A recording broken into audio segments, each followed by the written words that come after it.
You can fall from any height and be seriously injured or killed. In the construction industry, as well as any other industry, when falls from heights happen, they're usually very serious. Some people have actually stated that falls from less than 10 feet cannot hurt you. They are seriously mistaken because falls from almost any height can cause serious injury or death. That's why it's important to have fall protection and the knowledge to prevent these falls. Basically, fall protection is something that keeps you from falling from a certain height. Whenever you're working 6 or more feet high, OSHA requires fall protection. Right now, let's take a quick look at the different types of fall protection. First, there are guardrails, which consist of a top rail, mid-rail, toe boards, and anchoring posts. Top rails should be between 39 and 45 inches above the walking level, and mid-rails should be located halfway between the top edge of the rail and the walking surface. The guardrail must be strong enough to withstand forces of up to 200 pounds applied within 2 inches of the top edge in any outward or downward position. There are a variety of guardrails such as wood, pipe, steel, cable, and others. Another type of fall protection is safety nets. Safety nets are made from strong synthetic material with holes no more than 6 inches at its greatest dimension. When installing nets, they should be close to people who have the exposure of falling, but never more than 30 feet below the level. With nets, you should check periodically to make sure they remain in good condition and that nothing has fallen onto the net that could create a hazard. Safety nets must be inspected by a qualified person at least weekly for wear, damage, or other deterioration. The third fall protection is a cover. Any opening 2 inches or more in floors or other walking surfaces must be covered. This can be a simple piece of sturdy plywood that will support twice the weight of any worker, equipment, or materials. If you need covers for vehicles, the cover should support twice the axle weight of the vehicle. However, this rule does not apply to cast iron manhole covers or steel grates on streets or roadways. When placing covers over open holes or gaps, write the word hole or cover in large, easy-to-see letters and make sure the cover is securely in place. Next, we have a personal fall arrest system that's specifically designed to protect you in a free fall situation. When you're free falling, you're going at a very rapid speed with weight and distance of the free fall, and when you stop, it's the sudden impact that actually causes injury. The farther you fall without stopping, the greater the impact and potential for injury. Let's take a look at a personal fall arrest system. Generally, it has 5 components: a full body harness, a lanyard, snap hooks, an anchorage point, and the 5th component is knowledge of how the system works and how to take care of the equipment. The full body harness reduces the impact caused by the fall as it spreads pressure evenly over your thighs, chest, shoulders, and pelvis. Body belts, such as the one shown here, are used primarily as a positioning device, which means that if you're working at a height and you're not moving around, the body belt keeps you in this one position. After 1998, body belts can't be used for fall protection. Body belts as a fall arrest system are being phased out because if you fall and are strapped to a lanyard and a body belt, when the lanyard plays out and stops the fall, your body will be severely impacted around your waist, which could lead to an injury from the impact around the middle of your body. The body harness is used for the fall arrest system, and the body belt is basically a positioning device. Let's quickly review how to put on a body harness, keeping in mind there are several types. First, hold the harness off the ground by the D-ring. Check that all buckles are unbuckled and there are no twisted straps. Follow the 2 straps coming out of the D-ring, keeping in mind that one strap has a buckle, the other one doesn't. Slide your left arm into the harness and pull the strap without the buckle over your head. These 2 straps now form an X on your chest, with one strap hanging loose. Take the loose hanging strap and buckle it into the waist strap. Straps on this type of harness always hook up yellow to black, as you see here. Now, hook up your thigh straps, and if you've done everything correctly, The D-ring should be in the middle of your back. The next step would be to attach the shock-absorbing end of the lanyard to the D-ring and the other end of the lanyard to the anchor point. Keep in mind that the body harness will stretch about 1/2 foot during a fall. You need to consider all the stretching factors of the harness, lanyard, and other components so you can judge your stopping distance if you fall. Using a different harness, begin by putting the arms through the shoulder straps and snap the chest strap with plastic snaps. Put the leg straps through the tongue buckles and adjust snug around your legs. Make sure you can touch the D-ring on back of the harness after these steps. Attach the shock-absorbing lanyard to the harness with the locking snap hook. Let's look at it this way. Let's say you're working on a bridge that's 12 feet from the ground. You have a lanyard that's 6 feet long, which means it will allow you to fall about 6 feet before the shock absorber comes into play.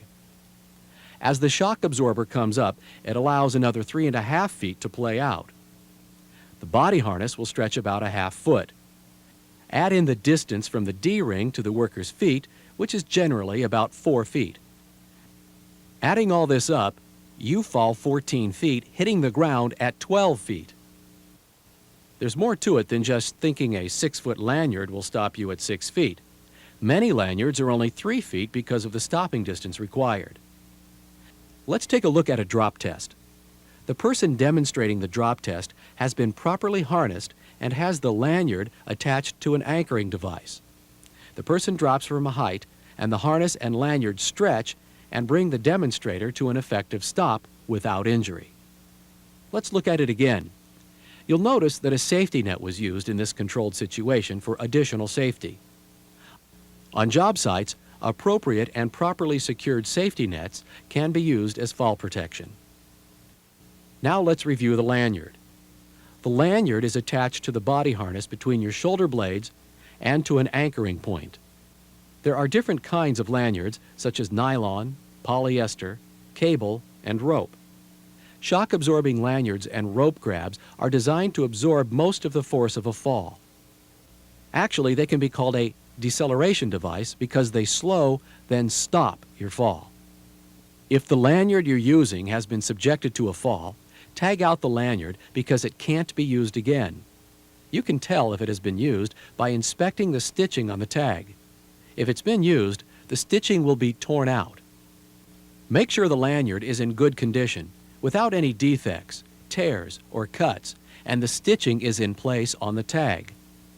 Inspect the metal components for signs of corrosion, cracks, sharp edges, or signs of excessive wear. Make sure you know how long your lanyard is when determining how far you will fall before you stop, including the stretch factor of the lanyard and harness. Never, under any circumstances, use fall protection lanyards for anything but fall protection. Lanyards cannot be used to hoist equipment or for any other purpose. There are several types of lanyards, but it's not important to remember the different types.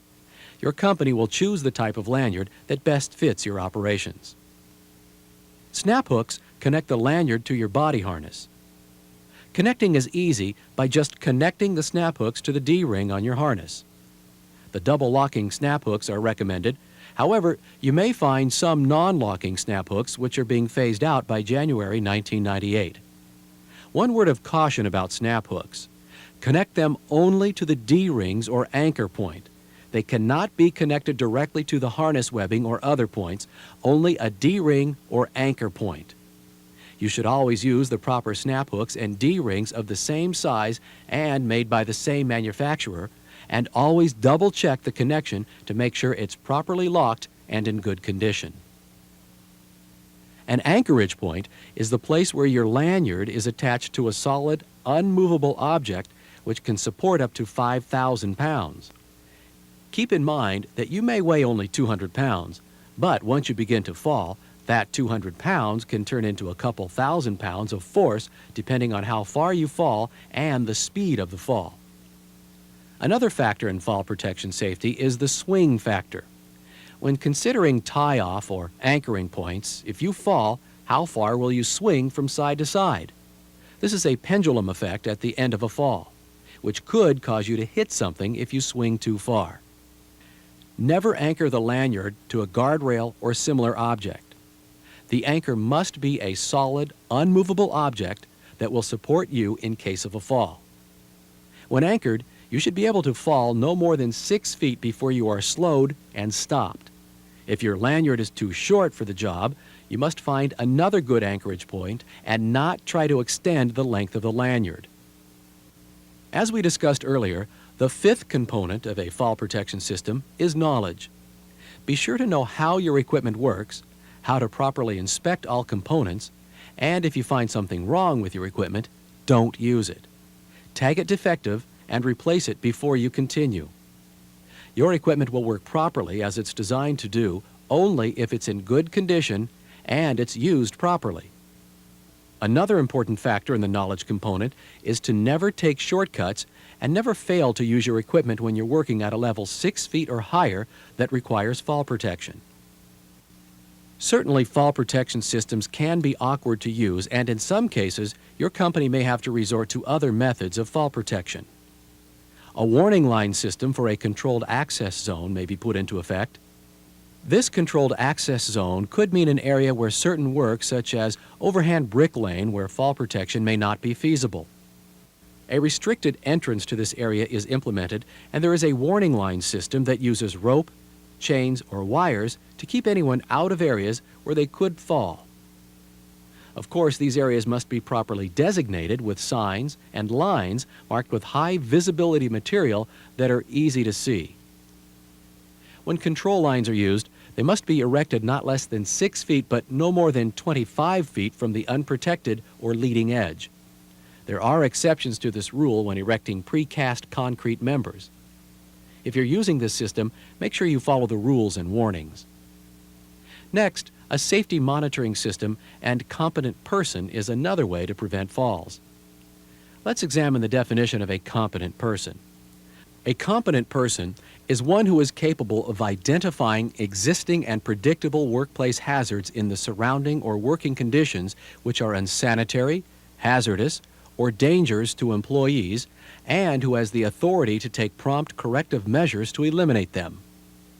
You must have a competent person designated as a safety monitor, and that person's job is to actively patrol the work area and warn others of any possible danger.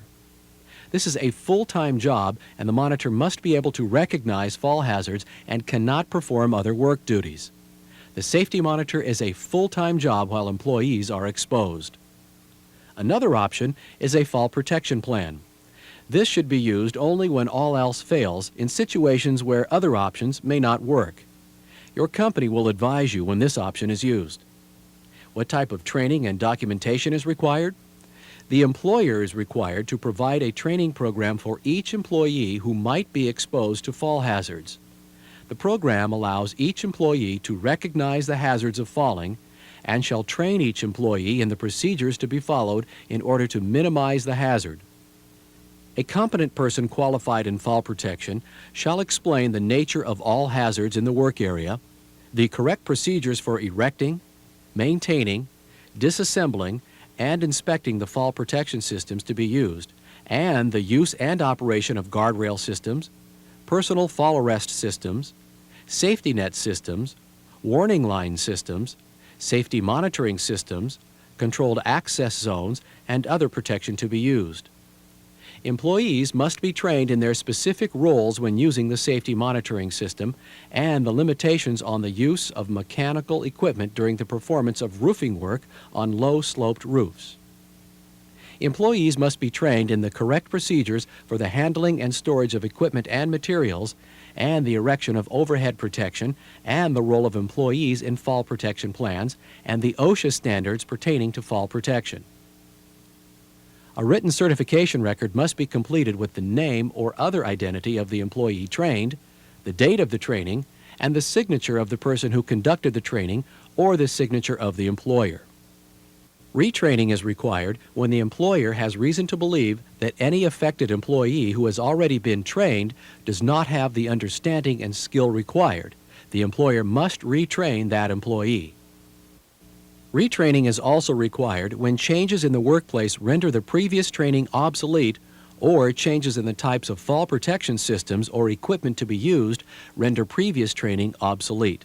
In other words, employees must be kept aware of proper fall protection, OSHA standards, fall protection equipment, and everything necessary to prevent falls. It's an important responsibility, and this training program has provided the majority of information you need to help prevent falls. However, more information will be provided by your trainer, supervisor, or company to make sure all proper training has been conducted. This is only an awareness of fall protection. It's up to you to make sure you understand fall protection, proper equipment, signs, signals, rules, and standards to prevent falls. If you have any questions, be sure to ask your trainer or supervisor because your safety is much too important to leave any questions unanswered. As a review, let's take a look at when you need fall protection. Fall protection is required on unprotected or leading edges where the height is 6 or more feet above the lower surface. You can choose to use a guardrail system, fall arrest systems, safety nets, safety monitoring systems, or controlled access zones. Where there are holes where people can fall through, guardrails and covers can be used. On ramps, walkways, and runways, guardrail fall protection should be used. When working on reinforcing steel and other vertical surfaces, including formwork, personal fall arrest systems, safety nets, or position devices such as a body belt should be used. For hand bricklaying, guardrails, safety nets, or personal fall arrest systems should be used. On low-sloped or steep roofs, controlled access zones may offer proper fall protection. Precast concrete erections use guardrails, safety nets, personal fall arrest systems, or a fall protection plan. For excavation fall protection, you can use barricades, fences, or guardrails. Wall openings require guardrails, safety nets, or personal fall arrest systems. Fall protection means many things. How about people working overhead where tools or materials can fall to people working below? Generally, that's why toe boards and hard hats are required on construction sites. The same applies for powered lifts, toe boards, and conscientious workers making an effort not to let anything fall below. What happens if someone does fall and injures themselves? Do you have a plan and understand your company's rescue plan? If a fall occurs, a fall arrest system will work, but how do you retrieve the person? You may need a crane or hoist. If the injured person is near a bridge, you may need traffic control and signals, as well as some method of attaching a rescue rope to the individual. Quickly, let's retrieve a person who has fallen. First, determine the extent of any injuries and, if required, get medical help before moving the victim. If there are no serious injuries requiring medical attention, let's use a crane and recovery pole to rescue the worker. To use the recovery pole, attach one end of an anchor sling to a carabiner and attach that carabiner to the hoist line hook. Place a carabiner through the other end. Lower the hoist line with the recovery pole down to the fallen worker and hook the carabiner through the D-ring of the body harness. It's easier to attach the line from an angle rather than from straight above. Twist the pole and pull to lock the carabiner onto the D-ring. After making sure the fallen worker is secure on the hoist, cut or disconnect the original lanyard. Now raise the person to safety. Understanding the basics of a proper rescue and rescue equipment can reduce injuries. It's an important part of safety.